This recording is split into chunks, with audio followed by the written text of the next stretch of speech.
শিশু সাহিত্য বাংলা ভাষায় উপেক্ষিত এরকম একটা অভিযোগ প্রায় হাওয়ায় ভাসে। অথচ ত্রৈলোক্যনাথ, দক্ষিণারঞ্জন থেকে আশাপূর্ণা, লীলা মজুমদার, সুকুমার রায়, মায়ের সুনীল, সমরেশ, শীর্ষেন্দু কোনো কালেই বাংলায় শিশু কিশোর সাহিত্যিকের অভাব কোনোদিনই ছিল না। গল্পে আড্ডায় রৌহিনের শ্রোতারা জানেন আমরা বিভিন্ন সময়ে বড়দের পাশাপাশি শিশু সাহিত্যকেও যথেষ্ট গুরুত্ব দিয়ে থাকি। আমাদের আজকের গল্প বিশ্বামিত্র বিশ্বজয়ীও সেই প্রয়াসেরই একটা অংশ। গল্পটি লিখেছেন অভিজিৎ সরকার। 1993 সালে নয়াদিল্লির চিলড্রেন্স বুক ট্রাস্ট একটি শিশু সাহিত্য প্রতিযোগিতার আয়োজন করে। সেই প্রতিযোগিতার পুরস্কারপ্রাপ্ত লেখাগুলি নিয়ে প্রকাশিত হয় রকম রকম গল্প বইটি। বর্তমান গল্পটিও সেই বই থেকেই পঠিত। আসুন শুনে নিই অভিজিৎ সরকারের ছোট গল্প বিশ্বামিত্র বিশ্বজয়ী, পাঠে আমি রৌহিন। জনার্দন সরখেল হলেন নাদুস নুদুস চেহারার শান্তশিষ্ট এক ভদ্রলোক। তাকে দেখে তোমার মনেই হবে না ওই ভদ্রলোক কারো সাথে পাঁচে থাকতে পারেন। এই তো লক্ষ্য করে দেখো, এখন গাছতলায় দাঁড়িয়ে কি মনোযোগ দিয়ে নাকে নস্যি নিচ্ছেন। নস্যিটা নাকে ঠেসে জোরে জোরে শ্বাস নিলেন দুবার। তারপরেই আড়মোড়া ভেঙে পেল্লাই সাইজের একখানা হাই তুললেন। বলতো, একবারও মনে হয় ওই লোকটা দরকার হলে অলিম্পিকের দৌড়বীরের মতো ছুটতে পারেন, পাঁচিল টপকাতে পারেন, বা পাই পাই করে গাছে উঠে যেতে পারেন?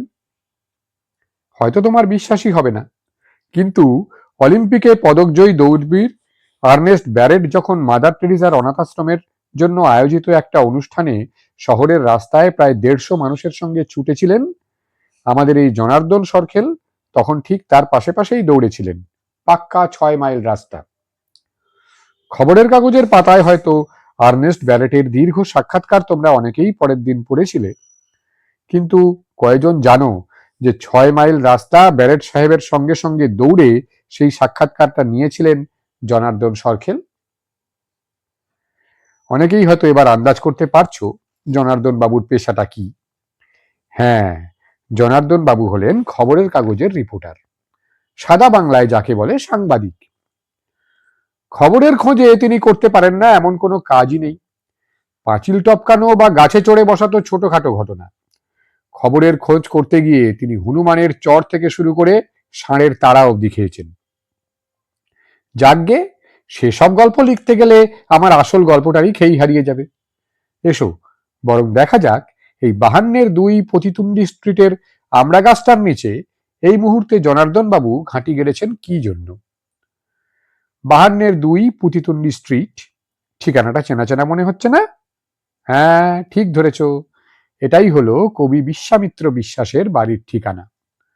সেই বিশ্বামিত্র বিশ্বাস এবছর যার বিশ্বঘোরে 20 বার কাব্যগ্রন্থটি সাহিত্যে শ্রেষ্ঠ বিশ্ব পুরস্কার পেয়ে গেল।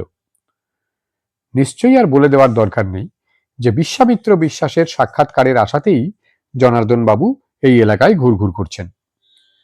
শুধু জনার্দন বাবুর কথাই বা বলি কেন, আসলে দেশ বিদেশের এক গুচ্ছ সাংবাদিক এই মুহূর্তে ভিড় করে আছেন বিশ্বামিত্র বিশ্বাসের বাড়ির বন্ধ গেটটার সামনে।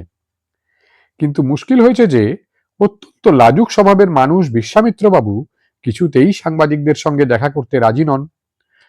পুরস্কার জয়ের খবর আসবার পর থেকে 1 সপ্তাহ হয়ে গেল তিনি বাড়ি থেকে বাড়ি হচ্ছেন না। সাংবাদিকদের শত অনুরোধ উপরোধেও তার বাড়ির দরজা খোলা হচ্ছে না। বাড়ির লোকজন বাইরে বার হবার সময় চেন বাঁধা গেটটা একটু করে ফাঁক করে তাদের বার হতে দেওয়া হচ্ছে। ঢোকার সময় ফের একই ব্যাপার। হতাশ হয়ে গত কয়েকদিনে অনেক সাংবাদিকই চলে গিয়েছেন, কিন্তু জনার্দন বাবুর মতো কিছু নাছোড়বান্দা লোকেরা ঘুরে ফিরে আসছেন প্রতিদিনই। কে জানে, হয়তো বিশ্বামিত্র বাবু তাদের দুর্দশা দেখে একটু দয়া করে বসবেন কোনোদিন। তবে যত দিন যাচ্ছে সে আশাতেও সকলের বিশ্বাস চলে যাচ্ছে। শোনা যাচ্ছে পরশুদিনই বিশ্বামিত্র বাবু রওনা দেবেন পুরস্কার কমিটির আয়োজিত সংবর্ধনা সভায়। সুতরাং তাকে পাকড়াও করতে হলে এখনই তা করা দরকার। এর কারণ হয়তো তোমরা কেউ কেউ আন্দাজ করতে পারছো। পুরস্কার গ্রহণের ব্যাপারটা মিটে গেলে তখন আর কার আগ্রহ থাকবে বিশ্বামিত্র বাবুর প্রতি? তখন আর তার সাক্ষাৎকারের সেরকম মূল্য থাকবে না যেরকম এখন আছে। খানিকক্ষণ আগে অন্য রিপোর্টারদের ভিড় থেকে সরে এসে এই নির্জন গাছতলায় দাঁড়িয়ে জনার্দন বাবু এই কথাটাই ভাবছিলেন। পুরস্কার কমিটির সংবর্ধনা সভার পরে তো সাংবাদিকদের সঙ্গে প্রেস কনফারেন্সে বিশ্বামিত্রবাবু কথাবার্তা বলবেনই। দামি দামি খবরের কাগজগুলিতে তখন সেগুলি ছাপাও হবে। কিন্তু জনার্দন বাবুর তাতে লাভ কি? যে খবর সকলেই পেয়ে যাবে সে খবরে তার আগ্রহ নেই। উনি চান বিশেষ ধরনের খবর, যে খবর একমাত্র তার কাগজেই ছাপা হবে। তাই বিশ্বামিত্র বাবুর সঙ্গে দেখা তাকে করতেই হবে, এবং আজকালের মধ্যেই সেটার বন্দোবস্ত হওয়া চাই। আমড়া গাছতলায় দাঁড়িয়ে সেজন্য বিশ্বামিত্র বাবুর বাড়িটা লক্ষ্য করছেন জনার্দন সরকেল। রাস্তাঘাট একটু ফাঁকা পেলেই তিনি একবার রেন ওয়াটার পাইপ বেয়ে বাড়ির ছাদে উঠবার চেষ্টা করতে চান। তাতে যদি ব্যর্থ হন তবে আরেকটা বুদ্ধিও আছে। বিশ্বামিত্র বাবুর বাড়ির ঠিক পেছনেই যে বেকারিটা আছে তার ছাদে উঠে তিনি একটা দড়ি আটকাবার চেষ্টা করবেন বিশ্বামিত্র বাবুর বাড়িতে। তারপর সুযোগ বুঝে ঢুকে পড়বেন ওই দুর্ভেদ্য দুর্গে। আপাতত তার সঙ্গে দড়ি বা আঁকশি নেই, তাই আজকে রেন ওয়াটার পাইপের প্ল্যানটাই তিনি পরখ করে দেখতে চান। যাকগে, বিশ্বামিত্রবাবু এখনো বেশ কিছুক্ষণ অপেক্ষা করবেন। সেই সুযোগে চলো আমরা বাড়ির গেটটার সামনে যে ভিড়টি জমেছে তার অবস্থা দেখে আসি। অপেক্ষা করতে করতে ক্লান্ত সাংবাদিকেরা সকলেই সকাল থেকে ছড়িয়ে ছিটিয়ে বসেছিলেন গেটের আশেপাশে। যে যেখানে একটু পা ছড়িয়ে বসতে পেরেছেন সেখানেই জমে গেছেন। সাংবাদিকদের এই এক অসুবিধে, কতক্ষণে কোনো ঘটনা ঘটবে আর কতক্ষণে তারা সুযোগ পাবেন ভালো একটা খবর সংগ্রহের, সেই আশায় ঘন্টার পর ঘন্টা তাদের ওত পেতে বসে থাকতে হয় অনেক সময়। আজকের ব্যাপারটা অনেকটা সেরকমই ছিল এতক্ষণ পর্যন্ত, কিন্তু এই মুহূর্তে বেশ একটা আশাপ্রদ ঘটনা ঘটেছে দেখা যাচ্ছে। দেখতেই পাচ্ছ সাংবাদিকেরা সকলেই গা হাত পা ঝেড়ে উঠে দাঁড়িয়েছেন, এবং তাদের উৎসাহের কারণও দেখতে পাচ্ছ। গেটের সামনে একটা কালো রঙের বিদঘুটে চেহারার গাড়ি এসে দাঁড়িয়েছে। সাংবাদিকদের উৎসাহের কারণটা কি বলতো? আসলে গাড়িটা ঢোকাতে হলে এবারে তো গেটটা খুলতেই হবে, আর গেট খুললে সাংবাদিকদের পায় কে? গাড়ির পেছন পেছন পাই পাই করে সব ঢুকে যাবে বাড়ির ভেতরে। আমি কিন্তু চুপি চুপি তোমাদের জানিয়ে রাখছি যে ওই গাড়িখানার মালিক হলেন বিশ্বামিত্র বিশ্বাসের বাল্যবন্ধু বৈজ্ঞানিক বক্রেশ্বর প্রামাণিক। আর এটাও জানিয়ে রাখি যে বক্রেশ্বর প্রামাণিক যত রকমের বিদঘুটে জিনিসপত্র আবিষ্কার করেছেন তার সংখ্যা গুণে বলতে তার ব্যক্তিগত কম্পিউটারটিও ল্যাজে গোবরে হয়ে যায়। তাই এখন সাংবাদিকদের আশায় একেবারে জল ঢেলে দিয়ে তাদের মস্ত বড় হাঁ করা মুখগুলির সামনে দিয়ে যখন গাড়িটি ধীরে ধীরে শূন্যে ওঠা আরম্ভ করলো এবং ধীরে ধীরে ভেসে গেটটা টপকে যখন ওপাশের মাটিতে নামতে আরম্ভ করলো, তখন তোমরা তাতে যদি হতভম্ব হয়ে যাও তার জন্য আমাকে দোষ দিও না। ভাগ্যিস জনার্দন বাবু এখন এখানে নেই, থাকলে তিনি নির্ঘাত ওই গাড়ি ধরে ঝুলে ঝুলেই ওপারে যাওয়ার চেষ্টা করতেন। বিশ্বামিত্র বাবু তার লেখার ঘরে বসে আছেন। তার সামনে টেবিলে ছড়িয়ে ছিটিয়ে আছে এক গাদা কাগজপত্র, একদম সাদা কাগজ সব, একটি আঁচড়ও পড়েনি সেগুলিতে, এবং কাগজে আঁচড় ফেলতে যে বস্তুটি ব্যবহার করা হয় সেই কলমটিও এক পাশে পড়ে আছে। গত এক সপ্তাহে চিবিয়ে চিবিয়ে কলমের পেছন দিকটার চেহারা একেবারে করুণ করে তুলেছেন তিনি। দেখে মনে হয় একটা ঝড় বয়ে গেছে কলমটার উপর দিয়ে। গত এক সপ্তাহ ধরে বিশ্বামিত্রবাবু এক লাইনও লিখতে পারছেন না।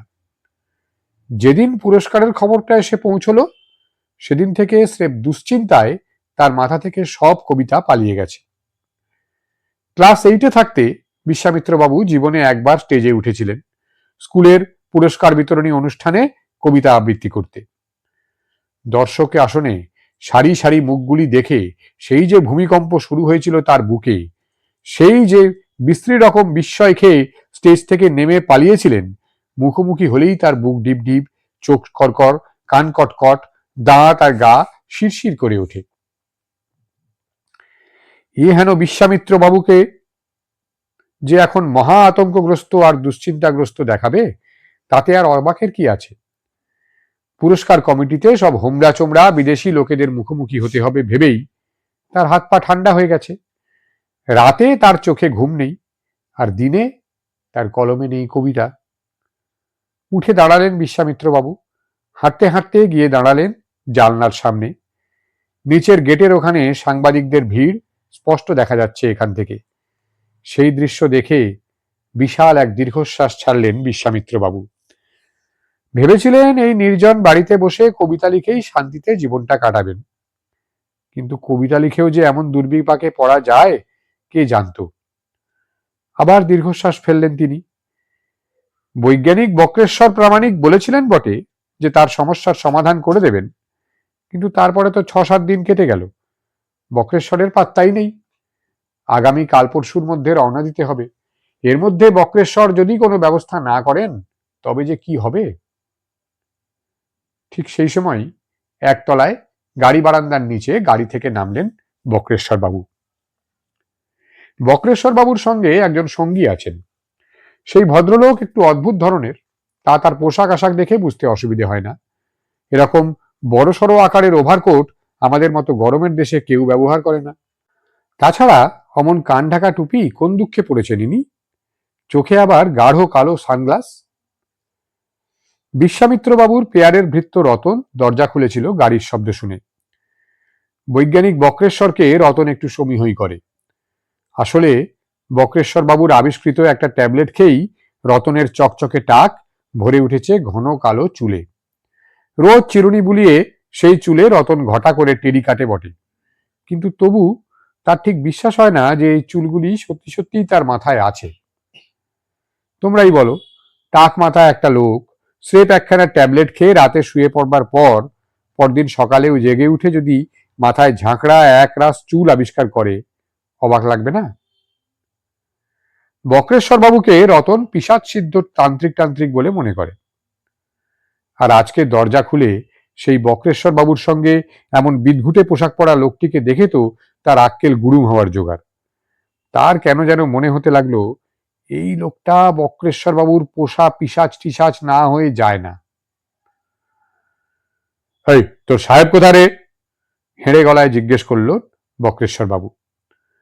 আগে ওপরে আছেন, কোনো মতে ঢোক গিলে রতন বলল। বক্রেশ্বর বাবু গট গট করে রতনের পাশ দিয়ে ঢুকে গেলেন। সঙ্গীটাও পেছন পেছন চলে আসছিল। ঠিক রতনের 2 ইঞ্চি দূরে সে দুম করে থেমে গেল। রতনের হৃৎপিণ্ড তো তাতে প্রায় গলার কাছে চলে এসেছে। লোকটা একবার রতনের দিকে তাকালো। রতন তখন চোখে অন্ধকার দেখছে। প্রাণপণে যে দশরথের ছেলে রামায়ণের সেই রাজাটির নাম মনে করবার চেষ্টা করছিল। এমন ভয়ার্ত অবস্থায় থাকবার দরুন রতন লক্ষ্য করল না যে লোকটি এবারে মাথা নিচু করে লক্ষ্য করল দরজার চৌখাটটা, তারপর সাবধানে পা তুলে সেটা পার হলো। দোতলায় উঠবার সিঁড়ির সামনে গিয়েও একইভাবে সে দাঁড়িয়ে পড়ল। কয়েক মুহূর্ত সিঁড়িটি লক্ষ্য করার পর একদম হিসেব মতো পা তুলে সিঁড়ি বেয়ে ওঠা আরম্ভ করল।